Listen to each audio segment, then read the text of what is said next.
Assalamu alaikum, my dear students. This is class 9th, subject General Science, and the topic which we are going to discuss today is the biotic components of environment. In the previous class, we have discussed in detail the abiotic components. Now, so far as today's topic is concerned, that is the biotic components of environment. The biotic components of environment have been defined as the living components. That means in our environment there are both living as well as non-living components. The biotic components of the environment are the living components, and these includes plants, animals and human beings. So far as these biotic components are concerned, these depends upon the abiotic components. In other words, simply we can say the living components of our environment are dependent upon the non-living components. For example, air and water. These are the two essential requirements for the survival of biotic components.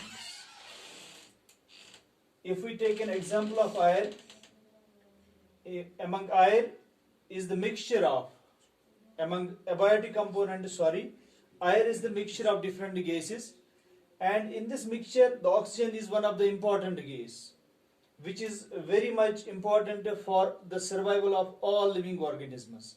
That means we can say the oxygen is important for all living organisms. Now there is question where from this oxygen comes. It comes from the plants when a particular process occurs in them, that is photosynthesis, by which they make their own food. And in order to proceed or in order to carry out this process of photosynthesis, the plants in general need different raw materials like sunlight, chlorophyll, water, minerals. These are the non-living components. And these non-living components, when combined, they help us the plants to prepare their own food. Now there is one gas which is eliminated out as waste material during the process of photosynthesis.